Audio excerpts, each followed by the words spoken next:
from research, from development, and also from private, the youth who will discuss with us on what we both can do as a team to create multifunctional landscapes that provide multiple benefits to multiple users across multiple locations. So I will not take too much time introducing because from UNCCD, Baron Joseph Orr was supposed to join us, but he has the negotiations taking place, so he's leading that exercise. He cannot come.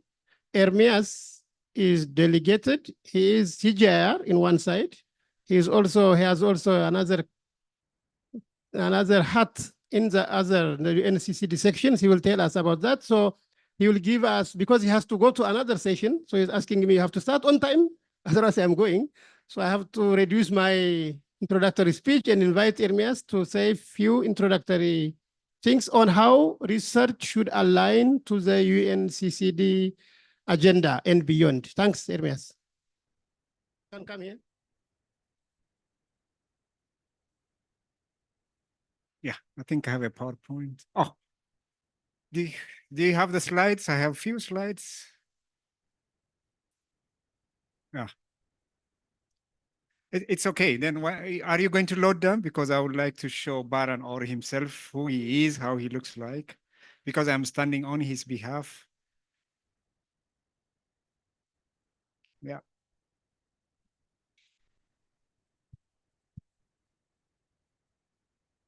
Oh, yeah, that's one. Yes, absolutely. So I think it is, I'm so happy, colleagues, for being here and then again share my thoughts from my other hat, as Lursager mentioned, a very timely topic, particularly multifunctionality. How do we bring things together? We used to answer the what questions, but this will really attempt to answer the how questions, so to say. So this is Baran Orr, who is a chief scientist with the UNCCD. So working very closely in terms of when it comes to science and then how to take science and evidence to country parties. And then really that's why he is. And then he said, I'm very sorry that I couldn't join because I served also, I'm Ermias Betamariam. I worked for C4 ICRAF and then I served the UNCCD Science Policy Interface for 4 years. That means we produced 2 technical reports for 2 previous COPs, one in Abidjan and then the one before. So normally what the UNCCD Science Policy Interface does is countries will negotiate and then identify a common topic, which is a challenge for them, which they need science to help them to solve. So they identify a topic, for example, the topic identified by the country parties when I was a science policy member was the carbon benefits of sustainable land management. So we say that, oh, you have sustainable land management, it has a carbon benefit. So countries asked, how do we really align our sustainable land management with carbon? So we will try to bring all the knowledge exists within that space and then bring it back to the COP, and then the COP parties will discuss, negotiate, and then they pick what is really irrelevant for them. And then finally, this is how, a mechanism also as a CGIAR to influence policy, because this is a demand coming from them. You work with them, and then finally you present it for them, and then they pick what they think is really relevant. So with that, and then I remember also Marcela from ABC, and then we were leading a flagship during the waterland ecosystem time, the CRP era. If some of you stay longer in the CG may know it. So we will co-leading the restoration of degraded landscape flagship program of the waterland ecosystem. So what we did is I joined this CGIAR, and any product that is coming from the waterland ecosystem CRP, we were trying to embed it into the UNCCD space because we are using the science policy interface for very relevant entry point. So in terms of expanding, policy space influence, particularly for the multifunctional landscapes, I think it's not, even if we are not part of the science policy interface right away, but we need to work with the scientists working within that space so that, we will understand what the demand is, and then we will try to, put that, part of it. Next slide, please. Oh, it's here. Okay. Oh, Okay, so I mean, these are, for example, some of the products by which, it is produced. If you go to the Restoration Pavilion right now, you'll find the final technical report on aridification, which is just come out just this week. This is negotiated, and then there will be something to be, accepted or rejected, then that is a discussion. So these are a kind of SCPI publications that comes out of our engagement. Then, for example, as I tell you, realizing the carbon benefits of sustainable land management, I co-authored that one, and then we try to show countries how our sustainable land management programs could also have a carbon benefit. So this is a kind of, things. And what they are really requiring from the CGIAR kind of programs is really addressing knowledge gaps among country parties, so that some of the topics might be relevant for Africa, but another topics might not be relevant for Asia. So bringing a common agenda is always a debate, but oftentimes when you really formulate a problem for this kind of big conventions, we need to understand the global context.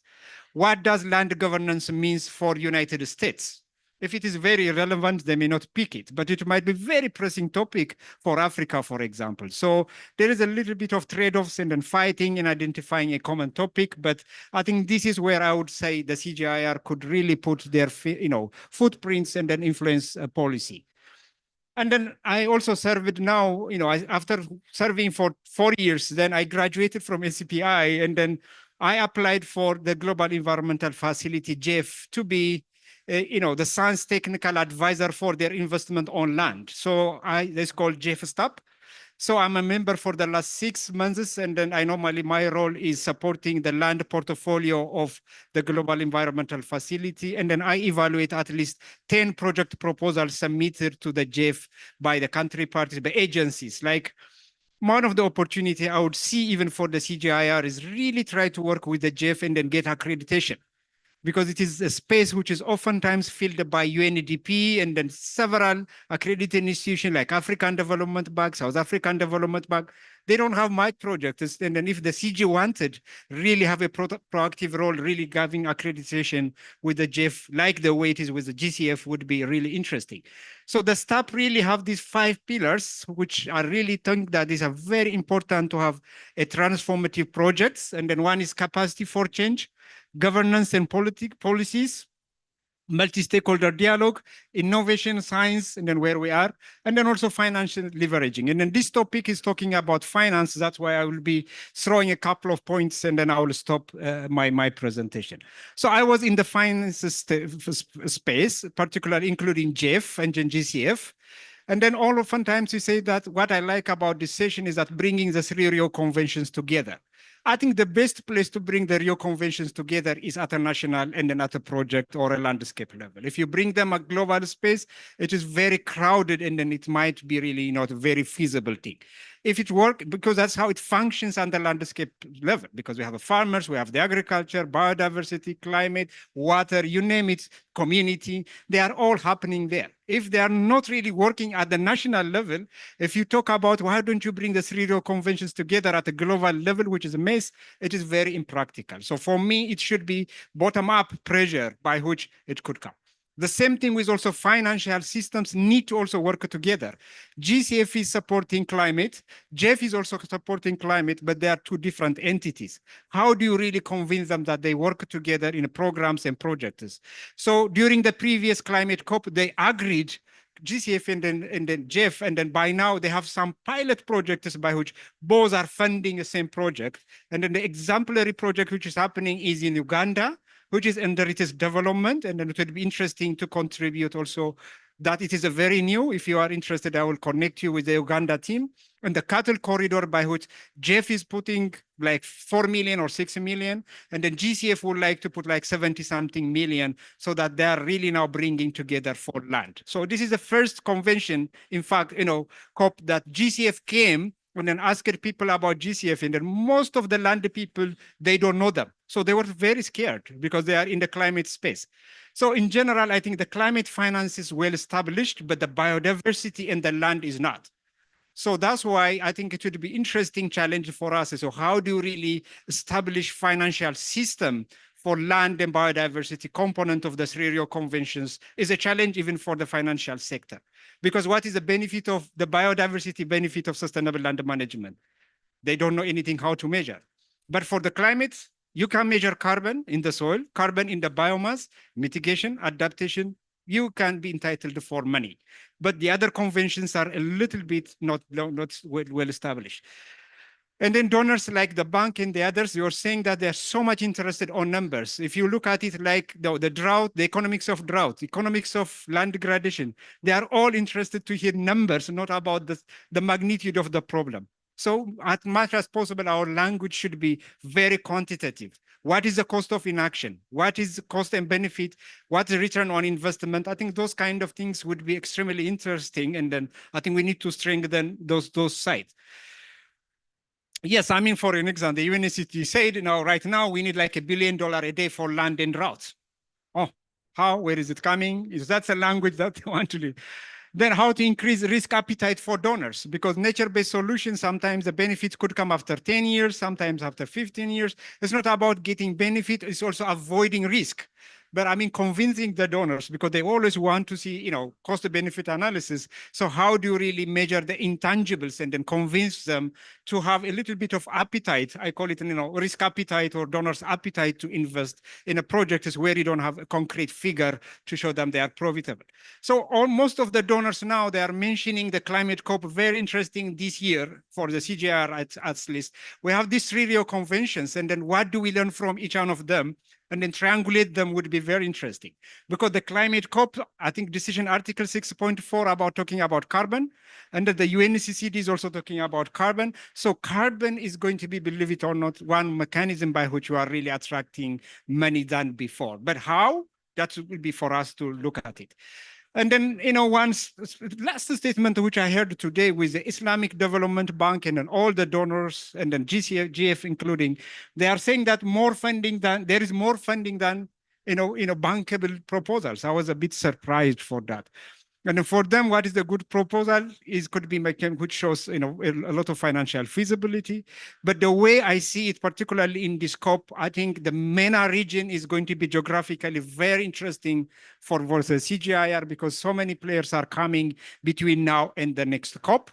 And then one interesting activity which still resumes and continue to happen is the Riyadh Action Agenda. I think Lursaged is already part of the system. I am also a member. I think it is really, if you want to improve, support as a Saudi presidency between now and Mongolia, I think that is also the space to play with. With that, I think I wish you all the best, and then I will stop it here. And then I think I'm part of the family anytime, anywhere.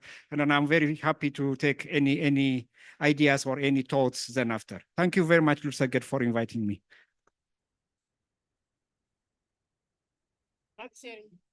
Thanks, Jeremias, for the nice presentation. So I think I didn't say a lot about the multifunctional landscapes and so on, because we have some sessions to be presented, but there are some important notes to take from what Jeremias said.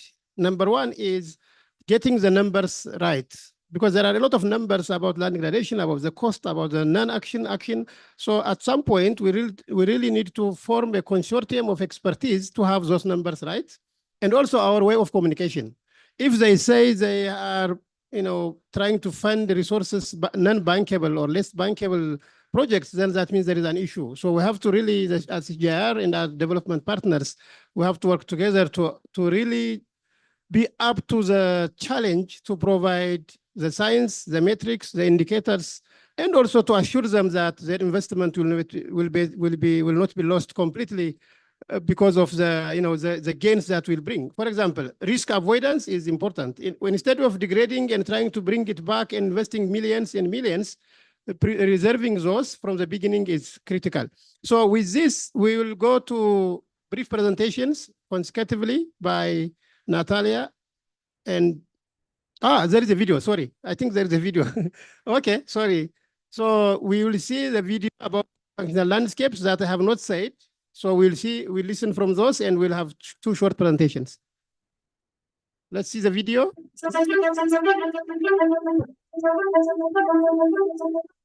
Our pursuit of food security, economic growth, and social development has led to harmful land and water management practices like deforestation and industrial agriculture. A critical example is the ongoing crisis in the Sahel region of Africa, where desertification, climate change, and biodiversity loss converge.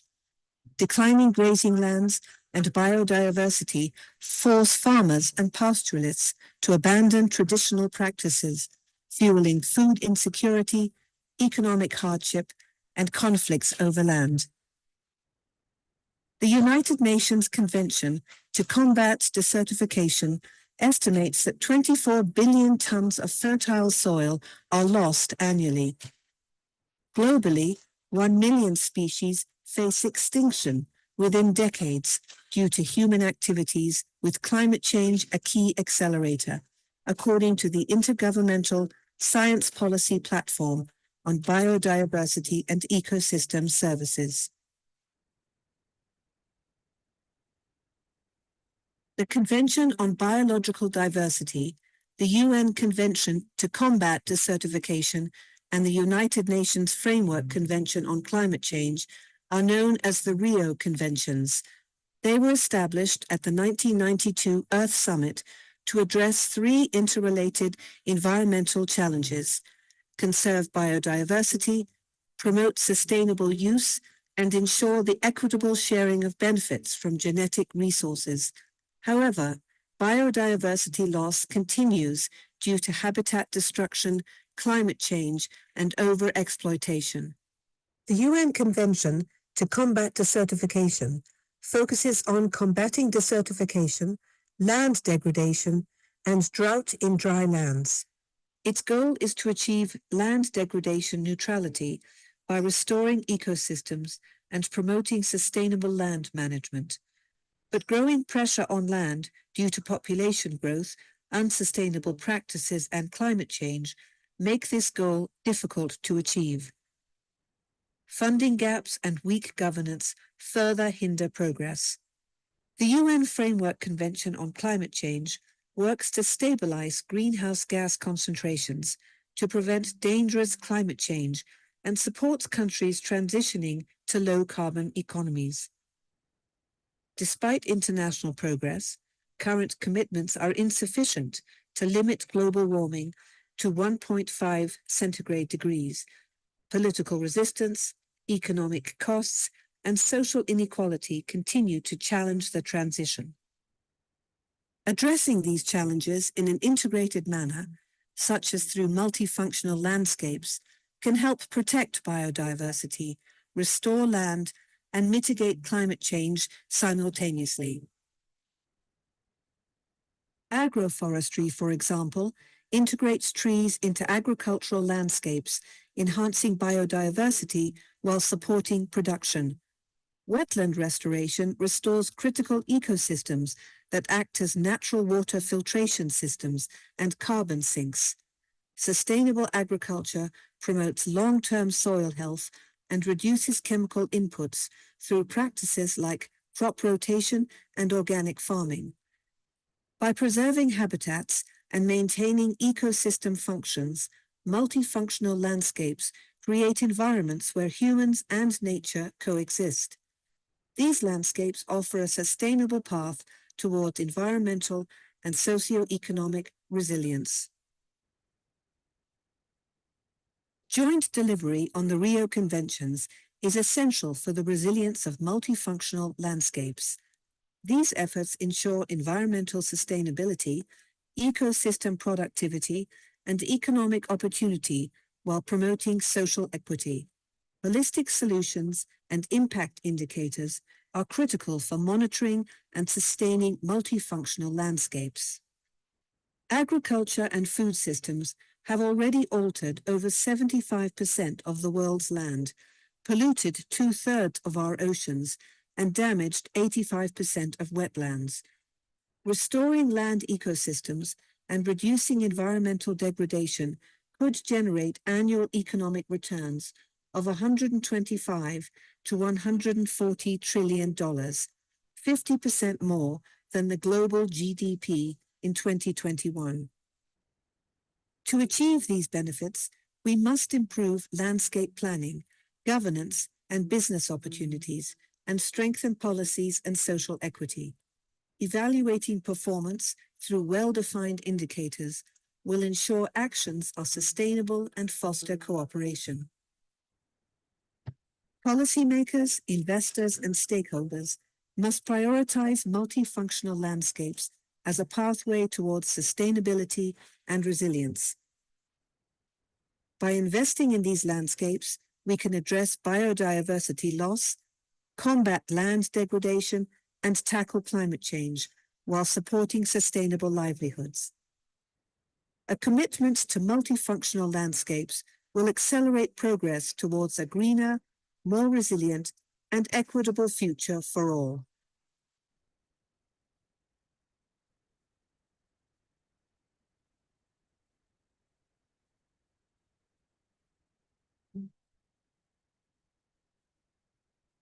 Thank you so much. Very nice video. I think it puts into context what we are trying to address.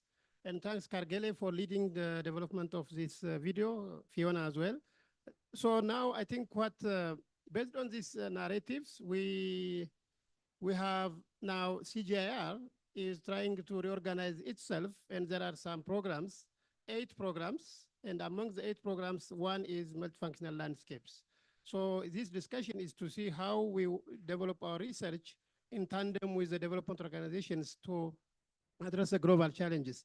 So what multifunctional landscapes are, how do we create them, how do we sustain them, and so on.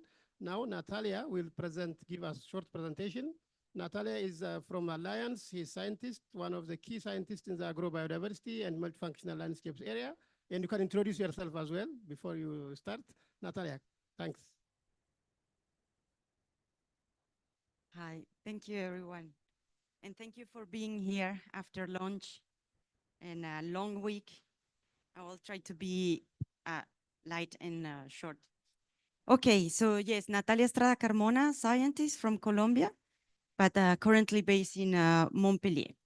So pretty much what we saw in the video is this image. We know that land degradation is the last symptom of the dysfunctional food systems. So we have a land without life, any sort of life above or below ground. And we know as well all the drivers of that are pushing land into degraded stages. But we still struggle to make the norm lands full of life instead of the exception. So 2 things that are failing is research and funding. And in research, we are taking a silo thinking approach. So we are still looking at the parts of the system. And what multifunctional landscape asks us is to look at the whole system. What is happening with this approach is that we fail to recognize or to even identify metrics that matter. For example, the intelligence of the elephant, the social behavior. So if we are going to work in multifunctional landscape, we need to as well have monitoring systems that are or fit the reality of those interconnected and whole systems landscapes. But also what is happening with funding is that we are always attired to these like short-term, high gains, attractive technological center projects. And in some cases, those are making or those are doing more harm than good. And at the same time, we are not achieving the results that we want to see. I'm not saying like we will continue needing to, we will need research, like a specific research, and we will need technology. Those are part of the solutions. But we need as well to shift this way of how we are looking or approaching the Sustainable Development Goals and the Rio Conventions. So what are the alternatives that we have? And the first question, are they too complex, too confusing, too slow? What do we have? So then this is how the eco-agriculture partners and in partnership with the CGIAR, we started looking at landscape approaches. So in 2014, 15, 16, 17, we conducted a characterization of landscape approaches in Latin America, in Africa, and in Asia. And landscape approaches are areas, projects, incentive activities that they purposely take a multifunctional hat. They use and implement landscape level planning. They are participative. That means they bring different people from different sectors, and they are also they engage the local community since the inception, and multi-stakeholder in the sense that they convey the different people involved in those landscapes, making decisions, benefiting from those landscapes. But before I continue with the results from our studies, let me just unpack a little bit multifunctionality and landscape level planning, which are very at the heart of multifunctional landscapes. So multifunctionality means recognizing the synergies and mitigating the trade-offs among the goals. And one thing is that we always, as I mentioned, this silo thinking, it makes us like work on carbon, wetland, forest, agriculture, but all of those are interconnected. And then the challenge now is how we can manage those landscapes to maximize the benefits for all these different components of the landscape, and particularly the benefits for the people living in those landscapes. And then related to, but let me go back, but like synergies are more the exception rather than the rule. So one of the benefits of taking a multifunctional lens is that we actively and purposely can mitigate the trade-offs that raise, like for example, against like achieving the conservation agenda or the climate agenda or the land degradation agenda. The second component is the landscape planning. And we know that everything is in movement: biodiversity, soil, water, humans, livestock. But a lot of our research is based on a field, on a time, on a space. So we fail looking at the bigger picture and how things connect, how biodiversity moves in agricultural dominated landscapes, how restored land is located, how we need to target efforts in areas that are more degraded or more exposed to risks to climate change. So this is where landscape planning and multifunctionality comes in. In a very simple exercise, this is like portraying different ways of landscape arrangements with different land uses.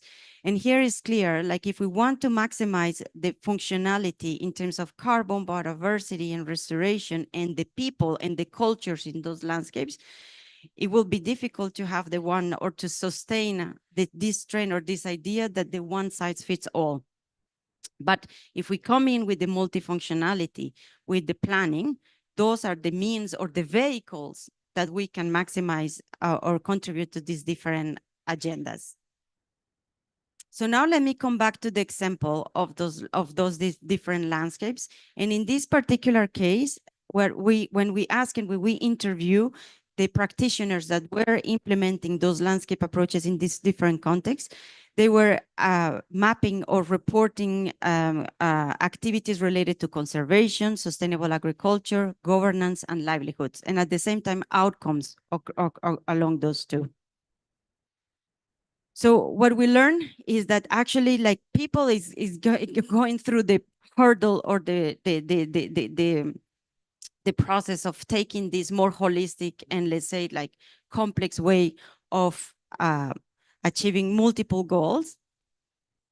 But what we learn as well is that those landscapes commonly invest on capacity building and coordination. This was across all the different landscapes.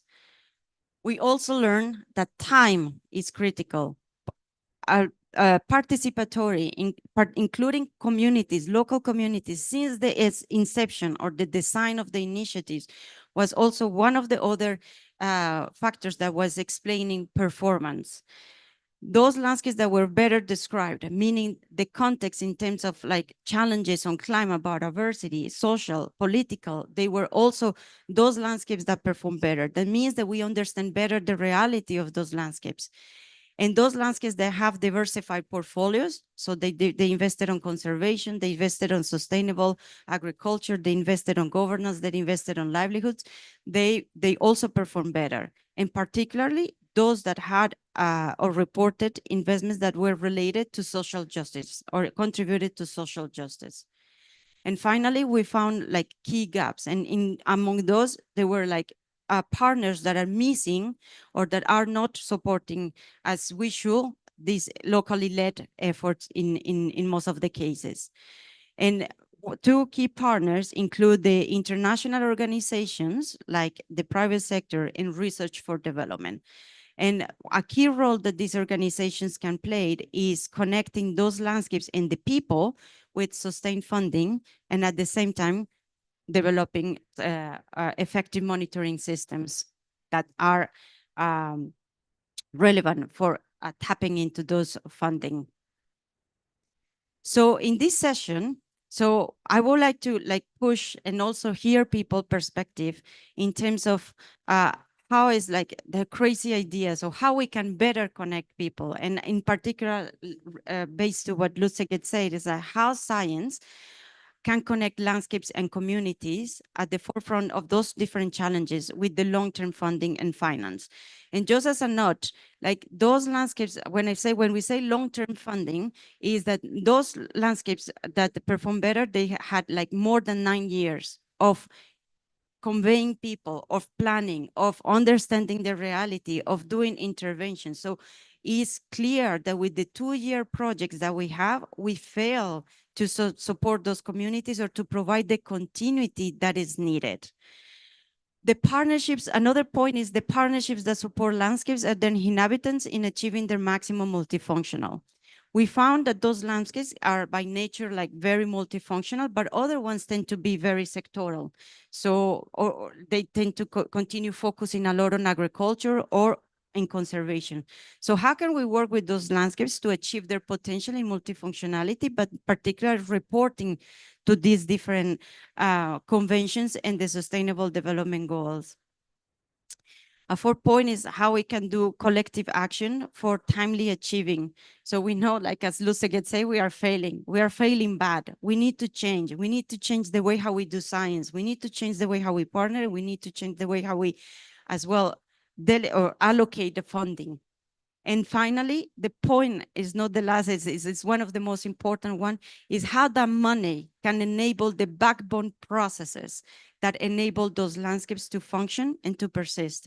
For example, the capacity building, the coordination, the reflectiveness of those landscapes. Many of those landscapes, they do learning and applying, and they learn from the errors.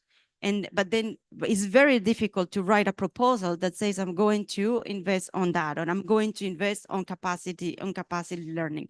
So whatever we do to connect landscapes, we need to ensure that some of that funding is going as well to maintain those processes and to maintain the people that is going to be negotiating conflict of interest. They are going to be mitigating different goals or views about the landscape and so on.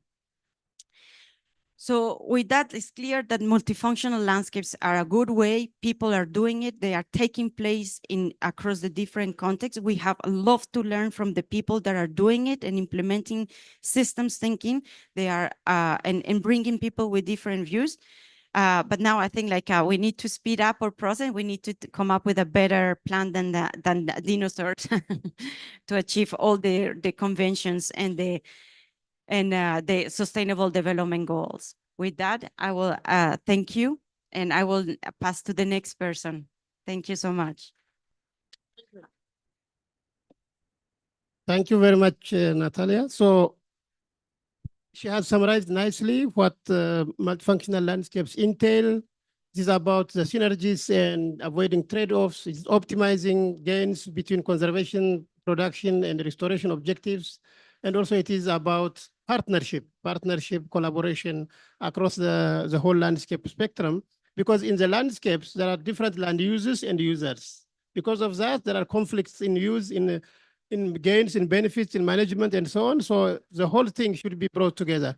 Thanks so much once again, Natalia. So now we have a group of panelists to present few examples of what they do. So I will invite them to come to here. So Victoria from Common Lands, thanks so much for coming. You will introduce what Common Land is. Fiona?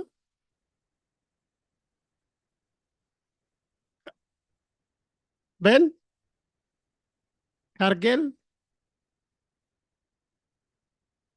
We have enough, I think. So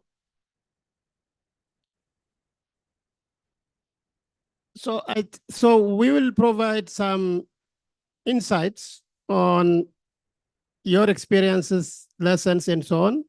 Maybe I will start from Victoria, where they have an organization called Common Land, which is doing a lot of work associated with what we are talking about, multifunctional landscapes. So they have a framework called 4R, which I find very interesting. So maybe you can tell us what 4R is, what its advantages are, and so on and so forth. So you can show the presentation. She has few slides to show. Then we'll interact with the colleagues if you have questions, one or two questions. Thanks. Can come here or so that you can see it. Thank you. Thank you so much. It's actually a pleasure to be in a setting where landscapes are understood. It's not always the case. So I find it quite refreshing and quite different to be in a group that understands multifunctional landscapes. So thank you for inviting me. So I'm the head of global policy at Common Land. We are an NGO based in the Netherlands. We have, I was asked to tell you a little bit about what is behind the 4 returns framework. We are known by this framework. It was initially developed in 2015 by Willem Verwerder. It has seen a number of versions that we have developed with other partners, such as Wetlands and the Landscape Finance Lab. So perhaps just to, before I talk about this, perhaps it's good to explain that the concept behind the 4 returns framework goes all the way back to the ecosystem approach. The ecosystem approach is the strategy that the CBD adopted in 1995 as a way of implementing the conventional biological diversity. And it was an integrated strategy that brought together land, water, and natural resources to promote conservation and sustainable use and equitable equity. But the ecosystem approach does not talk about scale. And so in addition to drawing to the ecosystem approach, we also draw on the landscape approach, which I think most people here know, Sayer's paper. And it therefore draws also on this idea that we have to recognize that there are different stakeholders in the landscape, that they have different interests, agendas, power relationships, and therefore trade-offs. And that unless we deal with these differences, there is very little possibility of having a joint vision for the landscape. So, so these are the 2 sort of backbones of the framework. And in this slide, we sort of try to summarize, we try to simplify the language. That is very important to us because of the complexity that Natalia was talking about. We do not implement directly because we think that this has to happen from the bottom up. So then we need to partner very closely with stakeholders on the ground. And in doing that, we would want the 4 returns to make sense to a farmer in rural India, as well as a banker in somewhere else. So we start with this notion that restoration takes time and that we need a minimum of 20 years to be able to really be successful. So this really means that it is not aligned with project short-term thinking and that we really make a strong effort. We don't engage with partners who have short-term thinking. We just have to say no. Also, what is quite relevant in this framework is this idea that landscapes need to allocate make room, space for different zones. We simplify this in 3 zones. Of course, these are interlinked. They're not separated, but they appear in the landscape in different ways. But these three zones refer to the natural zones, and this is where natural ecosystems are and where the ecological integrity needs to be repaired. And they can be any type of ecosystem. The combined zone is where we combine food, fiber, and biodiversity via different practices such as regenerative agriculture or agroforestry or any other type of sustainable agriculture practices. So this is quite relevant for us. It's a productive zone. And then the economic zone refers to areas that tend to be more urban, more industrial, that add economic value in a sustainable way. So these three zones are good because then when you ask a farmer somewhere in India or somewhere else, we have projects in different places in 23 countries. They know, they can put it on the sand. They can tell you where these different areas are. It resonates with them. And then, of course, these are multifunctional landscapes, and we talk about the importance of full returns. These are the benefits that we strive for in an integrated and synergistic way. And the full returns are, first of all, the return of inspiration. This is quite unique to the framework. It is very important to us because when landscapes become degraded, people tend to lose hope. They lose the sense of purpose. They very often disconnect with the landscape. People also migrate. They arrive to new places.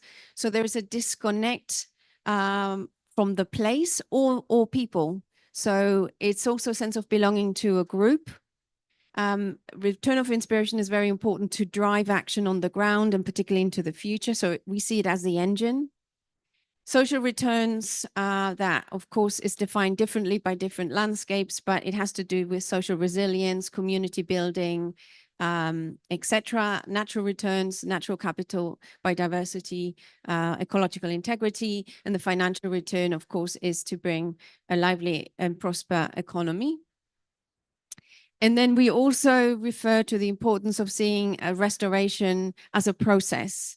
And so we identify 5 elements that are important in that process.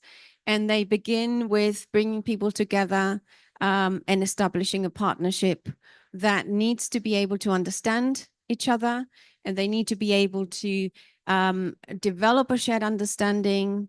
They need to be able, if they reach that, they need to be able to then plan together, negotiate, compromise, think about what they would like their landscape to look like in 20 years' time, and therefore develop a work plan, implement, monitor, learn, etc. And so this is, of course, not linear. This can happen in different loops and so on. We use a specific methodology. We use the theory U to be able to bring stakeholders together. This is a process that takes actually a long time, often a year, until people really understand and develop this shared understanding. It means that people need to be able to develop trust. Without trust, you can't really develop a long-term vision for a place. So these processes need to be, as Natalia was saying earlier, you need to invest in them. They're very often not recognized as relevant, or they don't show up in any budget. Investors don't want to pay for them, but we see them as essential. And I just wanted to show you what this can look like on a map. This is a case that we sort of started with. We have different levels of interaction with the landscapes, but this was one of the first ones, so we were quite involved. This is in Spain, southeastern Spain. It is an extension of 1 million hectares, so it's very, very large. It covers 2 different administrative areas. So Spain has a decentralized government, so this has 2 autonomic regions. And what you see in I don't know, gray is the actual format of the landscape, the boundary of the landscape. It has 4 different protected areas that are the state areas, but that are sort of at the boundaries, and some of them also part of the landscape. These different natural zones are, one of the objectives is to connect them to create natural corridors, biodiversity corridors, through public and private land. And what you can also see there is that one of the early developments was to create businesses. So they developed, this is a rain-fed area. It is one of the largest areas actually of rain-fed almonds. And they created a company that processes almonds. Then they created one of oil. Then they created one that could market these products, export the products. And now there's also honey, there's also wine. So these are all regenerative businesses that created almost at the beginning.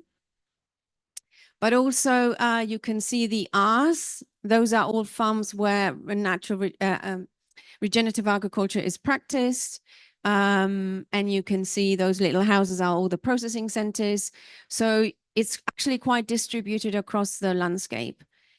And maybe also to give you an example of what they do to connect socially, because this is another, how do you do that when you have such a vast landscape?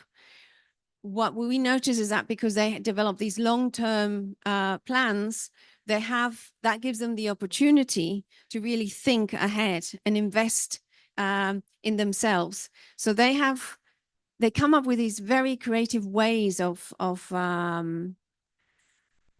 developing for inspiration, but also for social connectivity. So for example, they create a pilgrimage every year where they walk from village to village. There are 78 municipalities in this area. So they don't go through to the 78, but they do travel quite for 3-4 days, visiting and providing gastronomic and drinking, meeting people, and so on. So this has now become a touristy attraction. But for them, it actually provides social cohesion and social connectivity, which otherwise wouldn't happen, because these are vast valleys, and so it's quite difficult for people to know each other. And maybe because this is about finance, and we were making some comments about finance, we have published this year and last year 2 briefs that look at landscape finance. And the approach that we are taking is a blended finance approach, where we look at the allocation and the structure of funding sources, investment strategies, and financial mechanisms along the time. So we're thinking long term and where they can take place. And at the very bottom, the first line that you see, the very fine line, is all the funding that is required for people processes. So it's the governance, it's the inspiration, it's the gluing people together so that there's a real, true, trust-based governance system that leads, sustains, and drives the action. One of the very important points for us is that this funding needs to be able to capture all activities and all processes that make multifunctional landscapes possible. It cannot be simply by business cases that provide returns, that you bundle them together, and therefore you sort of get an investor to pay for them. What we are arguing is that it has to be the entire needs, the entire activities, the entire processes. And maybe also one of the points that we make is that we do really need to start thinking differently about finance, because very often what we see is that countries make huge investments. I tried to look for the figures for Saudi Arabia, but I couldn't find them this morning. But we make huge investments in bridges, I don't know, transport systems, etc., that might take 20 years to complete, and very often never complete. And when we compare the attributes between grey infrastructure and holistic landscape restoration, there are many commonalities. For example, upfront costs. You have to put upfront capital investment at the beginning. It's very difficult for investors to exit once this starts. And yet, very often these attributes are seen as barriers for holistic landscape restoration, right? They're said, well, these are all the barriers to investment. However, the same barriers are not seen as barriers when it's great infrastructure. So I think there's a double standard here that we need to also sort of bring to the fore, because when we compare the two, it really doesn't make much sense. So I'm going to leave it here.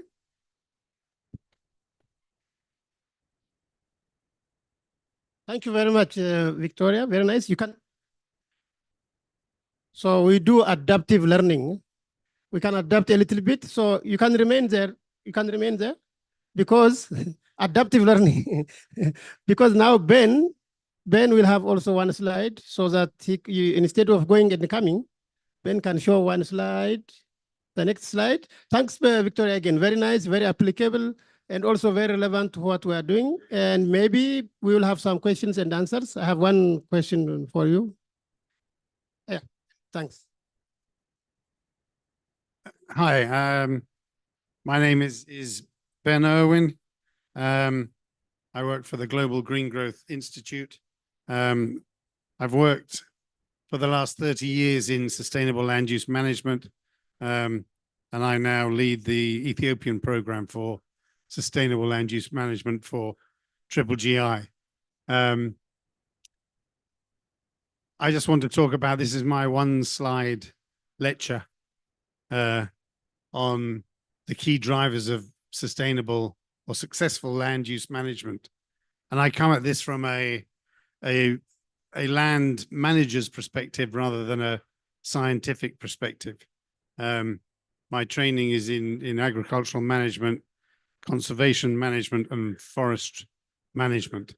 And over the 30 years of my career, I've worked with communities in trying to work out the key issues around sustainable land management, how to set up systems of sustainable forest management, and particularly pastoral areas. I've worked a lot with Fiona on developing participatory rangeland management, for example, as a system. And we heard this morning in the morning session, I was really happy to see people actually presenting that they were using these systems, and these systems were really useful. But now I just want to talk about these 6 concepts, and I think they're very common to what we've just heard from the different presenters around these key drivers or key pillars of sustainable management. And I believe this is where, you know, if your investments should be in these areas. And if I just talk very shortly about each one, I mean, with tenure, again, I think it's very obvious that the ownership around resources is critical, and often where you find land degradation, there is a confusion around tenure, and everybody knows the issue around ownership. You know, the house you rent, where the door's hanging off and the paint's peeling and the roof leaks, and it's not your responsibility because it's not your house. But the house you buy and you own, you put a new roof on, you paint it, you put new windows in because you own it. Land tenure is critical. Talking to pastoralists a few years ago, when we were starting a big USAID sort of multi-sector development program, pastoral areas, they said, if you can do one thing, secure our tenure rights or at least use rights to our land. That's all. That's if you do one thing, that's what we want you to do. You know, we don't, you know, we'll deal with the rest ourselves.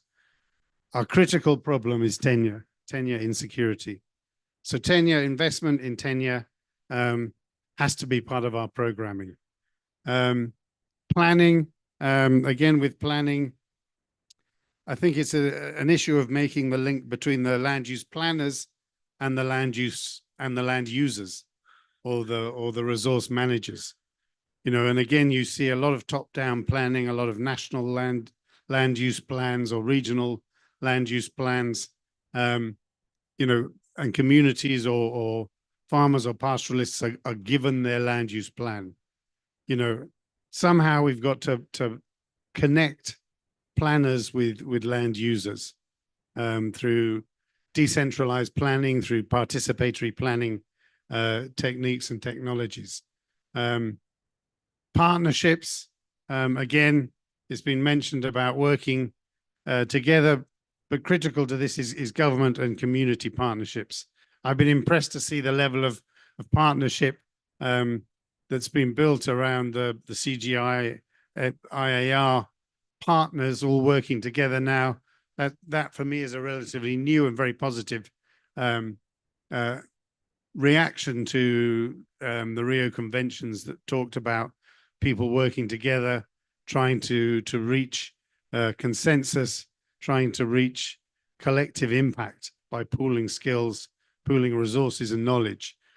But again, it's this community partnership and governments treating communities as equal partners in the process of development, rather than targets of their development policies or processes.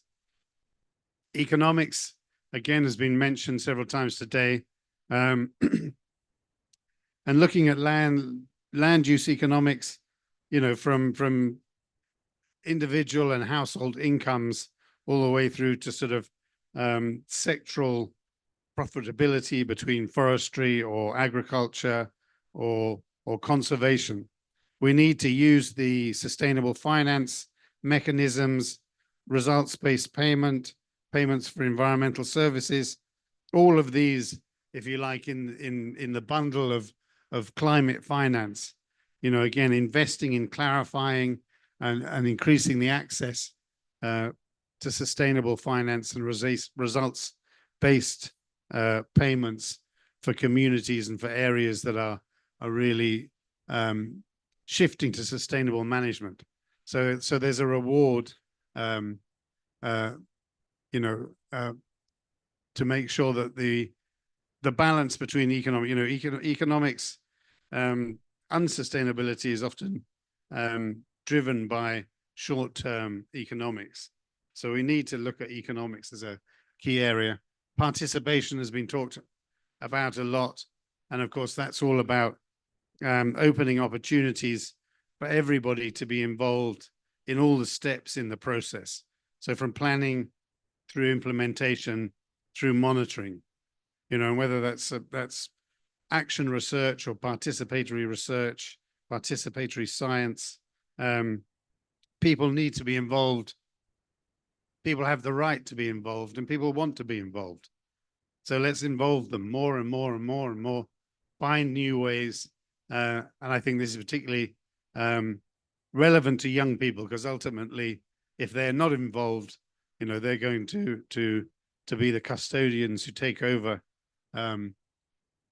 all of this work that we've been doing for most of our careers. And finally, just a word on legality. Legality issues, legal institutions, legal policies and legislation, the rule of law and law enforcement. Again, through experience of setting up community-based management systems, the key risk in the process is illegal activities and the ability of communities to defend themselves against illegal actions and be supported by a legal system and a justice system that supports the good over the bad, as it were. So those are my 6 key drivers of sustainable land use management. Thanks, Ben. So using your experience over the last 20 years across Africa, thanks so much. So we can invite now the colleagues here to some questions from the members. I have also some questions, so you can come here, including the new guest from Sambarta, the youth, representing the youth. She's unearthed by her girl today. So thanks for coming again. So I'll start question from you. Sambarta. So you have listened these three presentations about multifunctional landscapes, how to create them, how to finance them, how to sustain them. So based on these presentations, do you think the youth can engage, can contribute? What incentives, policies should be in place for you to take over from us on this on this roadmap that we are trying to develop? Thanks. Thank you very much. Hello, everyone. I'm Sambacha CGIAR from Madagascar and a member of YPART, Young Professionals for Agricultural Development. So my participation here came as short notice because I was invited by Agil to participate. And I'm really glad that I came because this subject is put into words what I have been working on in the past years. Science policy, for example, is something that I've been working in the past 2 years. The integration of the 3 Rio Conventions, locally and internationally through YONGO, the Climate Youth Constituency, and also the UNCCD Youth Caucus, and also the GYBN. So I've been part of this system for a long time. So to answer your question, I would say yes. You can definitely engage toward this, and framing environmental issues like this, showing off the synergies and trade-offs, showing off the systemic approach is very valuable because from my experience within the youth constituency, we tend to compartmentalize the issues that in fact are interconnected. So solving one of them should be also integrating the other aspects. So my background is, I'm an agricultural economist, so I'm also linking finance and agriculture. And I'm really glad about this subject because financing the implementation of those solutions is a huge obstacle for youth. So yesterday, I attended a session about innovation and research.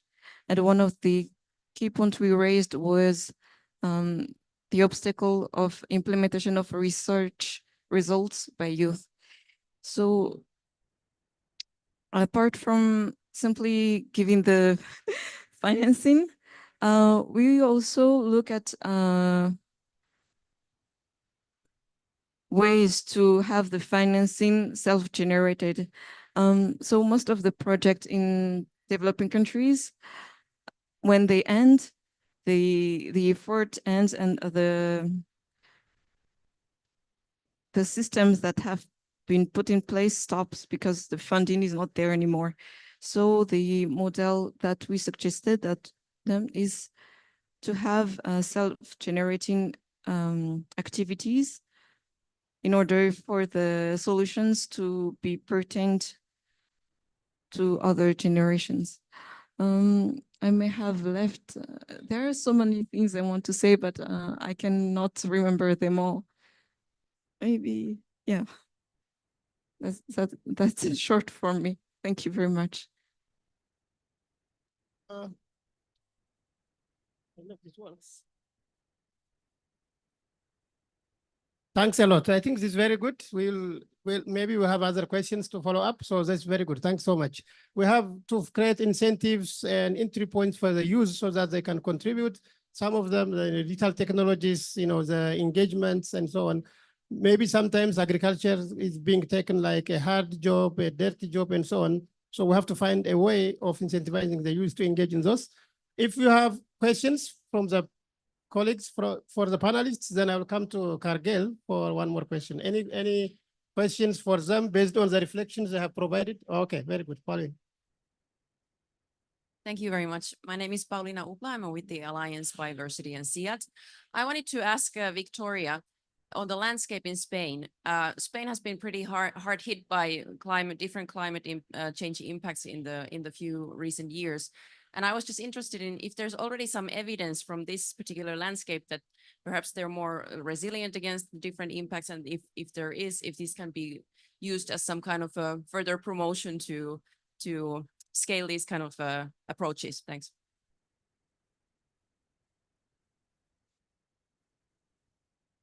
Thank you. They were not hit in the recent floods, so it wasn't. It was close, but not in that same area.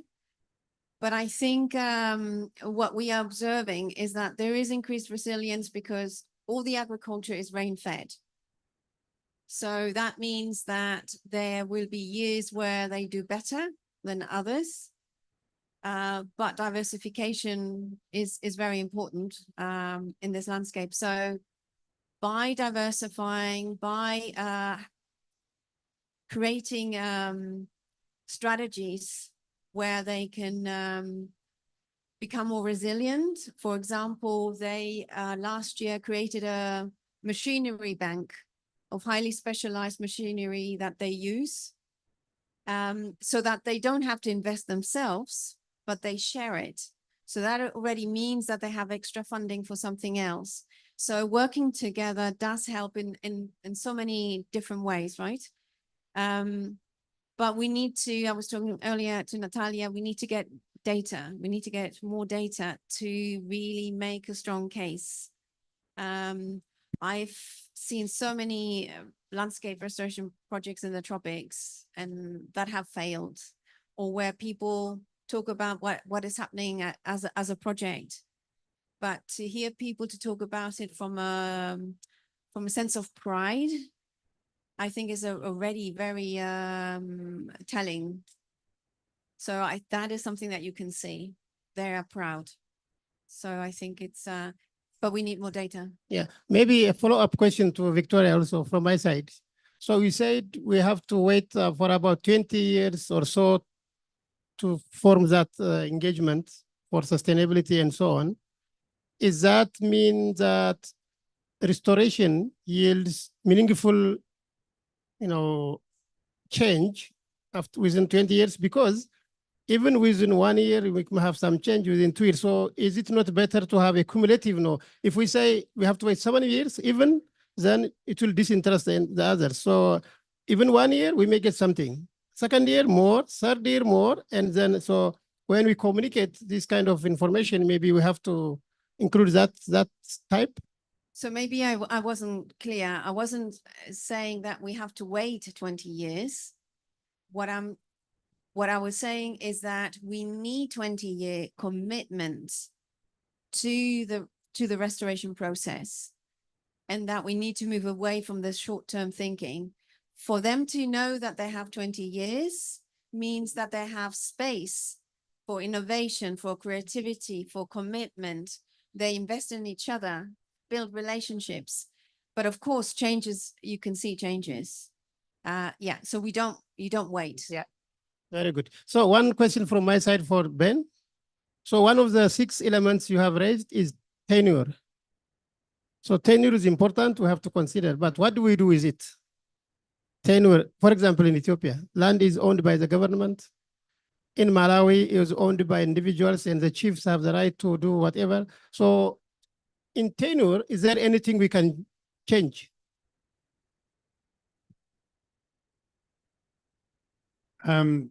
Yes, I mean, I think in the participatory rangeland management system, part of that is to try and at a minimum secure recognized and legal use rights, over vast areas of communal land. And so the government, this is in Ethiopia, the government retains that overall ownership, but they're signing an agreement with a community, over a long-term 20, 30-year time-bound period. And then if they, need to take that land or use that land for something else, they have to then compensate the community for the investments community have been made. that's not the ideal scenario, but that's better than nothing. And I think it's all about building in blocks and getting government to understand that tenure is the sort of foundation of sustainability. And I think also at the sort of the higher end, at the when we look at the Rio Conventions, the tenure has to go into these conventions, and the language over time is getting stronger in recognizing indigenous rights and indigenous lands. But we need to keep pushing, I think, to make it as strong as possible. Very good, thanks. So any question from the audience, participant?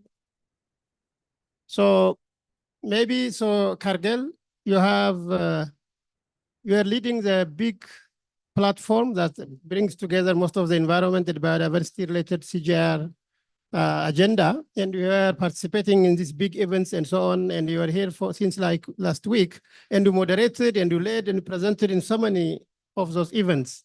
So from those observations and your experience, what instruments are available out there within the global domain that can support promoting soil landscape health overall? And what should we do to tap from those existing opportunities and instruments? Thank you. Thank you very much, Esaget. I think it's a good point, but I'm lucky. All the predecessors from Natalia and everyone has been able to mention the critical instruments really we need to keep in mind. So I won't necessarily have to repeat them, maybe just reflecting.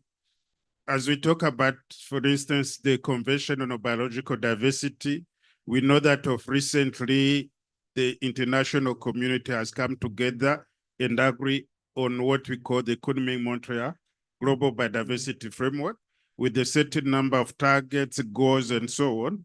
Now countries are trying to get organized to see how they can integrate that in the national biodiversity strategies and action plan. We are here in Riyadh now in the context of the UNCCD, and we have heard a lot about land degradation neutrality and so on. Then we go for colleagues who are in Baku, a lot of discussions about the national determined contribution and so on. But if we count, there is a million of really kind of instruments that we need to keep in mind. We meet on a regular basis in Nairobi for the United Nations Environmental Assembly. A couple of resolutions are developed, which also guides how we need to think in some of the areas. We meet in Rome once in a while talking about the food systems in the context of the Food Systems Summit. But really, how do we harvest that information and how do we use that information is what is complex. And as many people would say, the devil is always in the details, the implementation of everything. All we have presented is sound, is critical. And I like to observe when I'm driving, especially back to Africa in the rural area, you hear a lot of, when you listen to the Minister of Agriculture, you will hear the wonders they are doing in terms of improving the farming system, improving the landscapes. You get all the beautiful presentations. Then you talk to the Minister of Environment, the same thing. Then just rent a vehicle or take a bicycle and start driving around. And you just say, but what these things, we don't see them, where are they hidden? So the first thing really I would like to say, in terms of how do we take advantage of this, everyone has talked about data. For me, I think it's the most critical thing we need for whatever we commit, not only at the global level, how do we translate what we committed at the global level, at the national level? And what are the tools we put in place in terms of monitoring, evaluating, and learning to be able to adjust and be able to see how we have gotten to the impacts. I think it's an area where we need to invest seriously. Then when you listen to the different countries, I see my colleague Adelaide is with us. When you listen to the countries, everyone is saying, yes, this is beautiful, but it's very difficult to operationalize. at country level, we don't have the capacity. It could be the human capacities, but it could be also the financial capacity, the infrastructure. How do we put the collective intelligence to be able to use that information? We started the process in Montpellier, CGIAR coming up together with different stakeholders to see how can we put this kind of intelligence, be able to have case studies in the different countries and try to see locally how these things can be operationalized. I like the question of Paulina in terms of a case, for example, of Spain. Yes, very really sound actions, big or commitments, I can just say. Then how do you monitor and see that we are getting there? And everyone has talked about participation. How do we mobilize the whole of society? These are some of the areas where we need to bid on in terms of making sure that things happen. Then at CGIAR, we are champions to say we have these big programs, but where is the money for implementing those?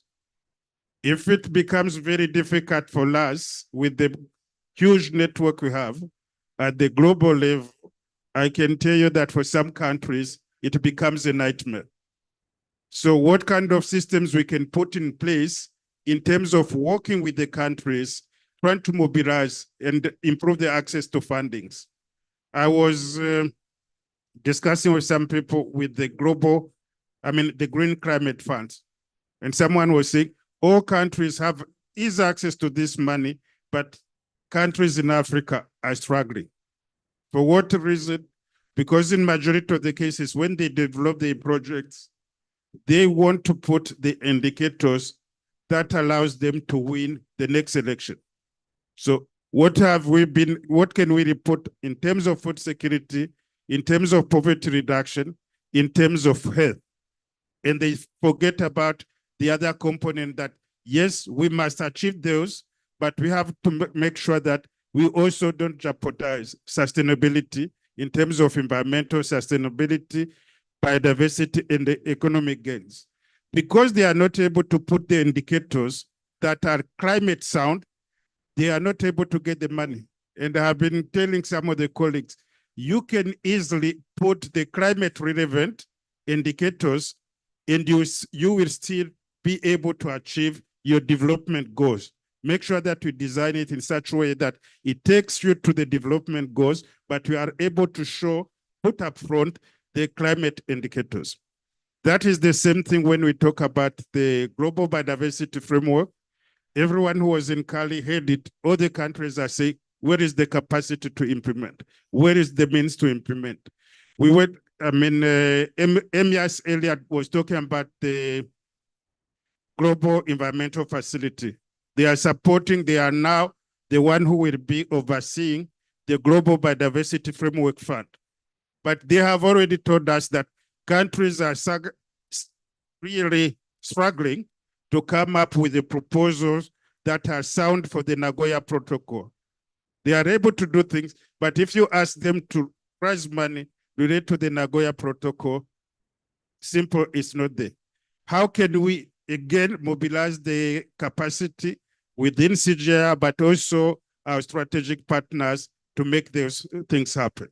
So if I can really summarize, bringing it back to CGIAR, we need to be able to work with our strategic partners, especially the countries where we contribute, knowing that our major clients are the smallholder farmers who are resource constrained. See what kind of framework we design that allows us to deliver on our 5 key areas. We call them impact areas. I call them key areas. So we design something with the countries in such a way that they are able to deliver on the food security aspects and nutrition. They are able to create the jobs of the youth. I'm glad that she has been able to join us. We reduced the poverty in general. Yes, we talked about the inclusion, the participatory, making sure no one is left behind. That includes women, youth, but also indigenous people or other marginalized people. But doing so, why do we make sure that we have well-defined indicators? We have developed a lot We started in 2022 at CGIAR with the initiatives. Then we tried to interrogate what we have. How do we make sure that we rise our ambitions in terms of our indicators, especially impact indicators? The benchmarks are easy. You come to this COP, you go to the others, you listen, you see what we are doing, and you listen what people are doing and say, are we doing enough? What can we do differently? And how can we monitor the progress we are making? Let me pause here for now. Thanks. Thank you. Thank you so much. So it's very nice, very inclusive and wide. So is there any question from colleagues from the, so maybe one more round. Okay. This time I have a question and the answer may help me to propose a solution. So talking about landscapes and the diversity of landscapes, is there a framework or models that considers layers of landscapes?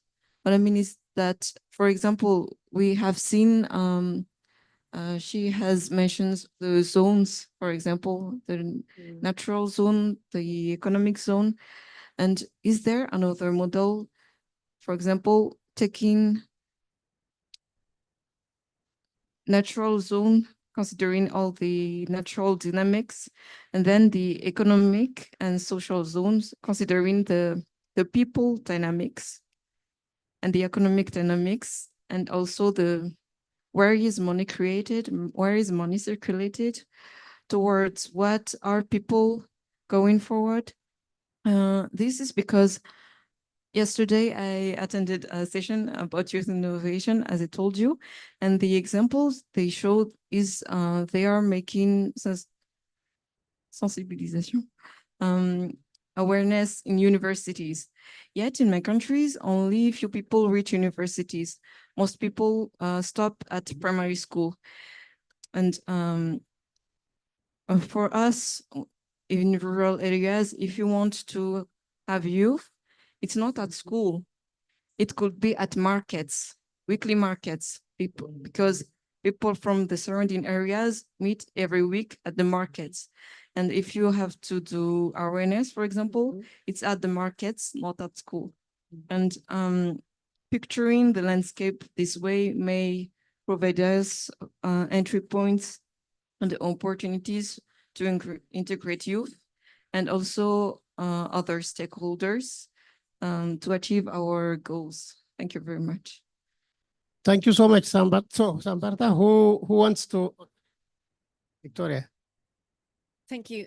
Thank you. Just to respond very quickly. Yes, all those layers are analyzed. They are actually discussed because different people may have different views on what social dynamics exist. So you have all those discussions, you do map, you have all those assessments, social, cultural, historical, whatever the issues are. The framework, however, doesn't unpack all that because we're trying to simplify.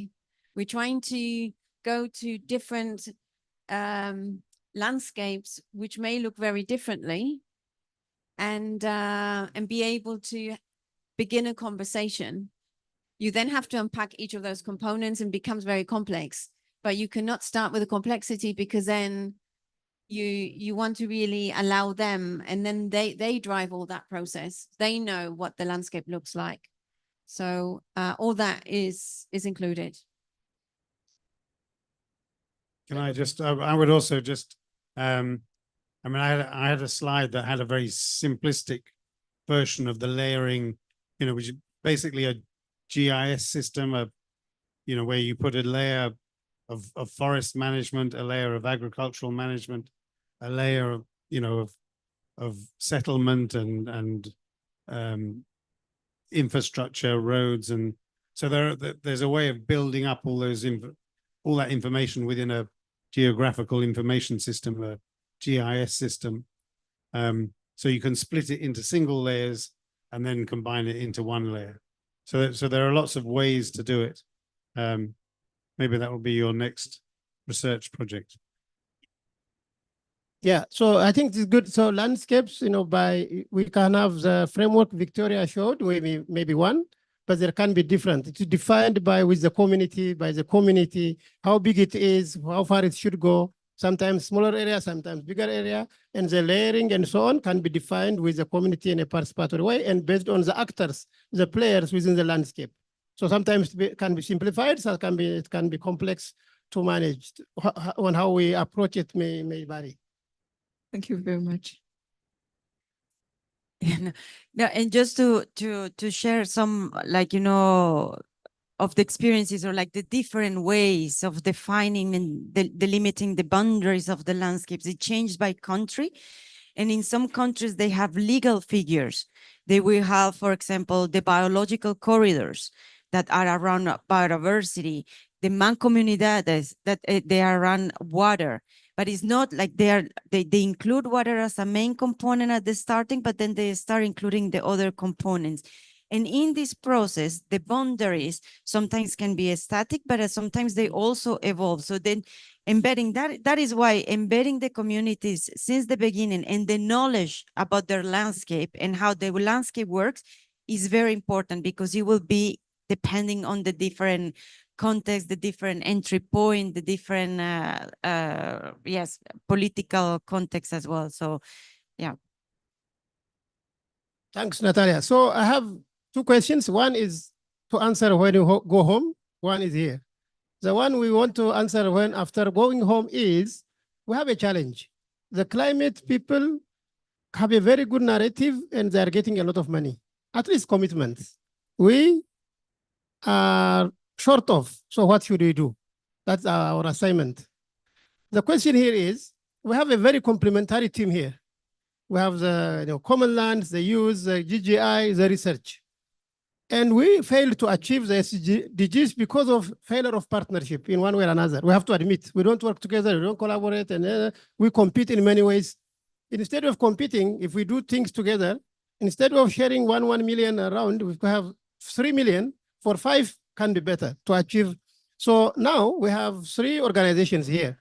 If I ask you to sign an MOU to start working together, will you be happy and commit? And then we go tomorrow to the donors and we say, we have established this great partnership. We have the research, we have the development, we have the experience, we have everything. Few, just comment. Don't fear your bosses. We can agree here, no problem.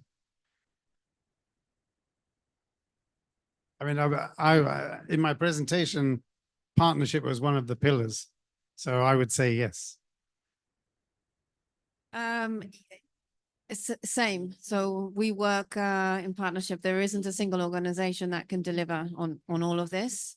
But we do look at the alignment, because we do need commitment long term. We do need to have trust, and we do need our partners to understand that it's locally led. Yeah. So when there is alignment, then definitely yes. Yeah, I think we have been having interesting discussions, and it's a good point, Rarseged, you are making.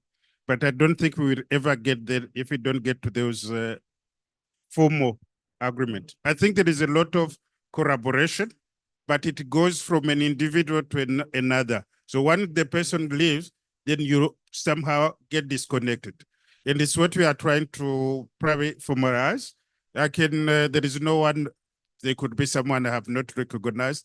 But with the IUCN, we have really started developing a program of work and try to see whether we can be able to sign it either in April or in October, probably October, during the World Conservation Congress.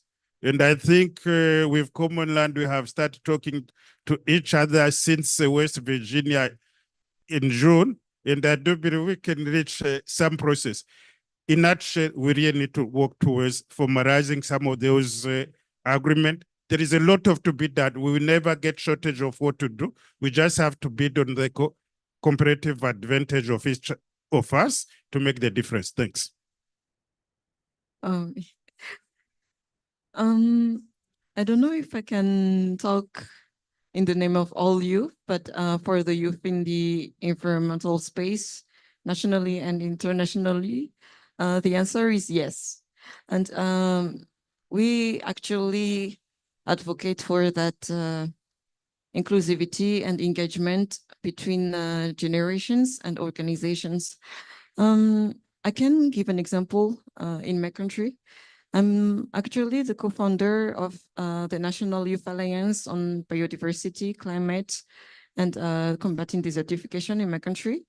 So the co-founders, we were 15 people from different organizations, and we decided to bring these projects to the national level. So now the organization encompasses all the youth platforms and youth organizations in the country. So before youth had issues like with authorities, ministries. For example, we didn't have close connection with the ministries when we requested partnerships. For example, it has been hard for us, but since we were advocating for intergenerational dialogue and inclusivity and know that we have teamed up together, they are now considering us more in their projects, and we have our voice at the table, but we are also considered and also included in planning and designing the project the states has, and also other organizations. Okay, thank you so much. Thanks for all of you. And Sumatra with short notice.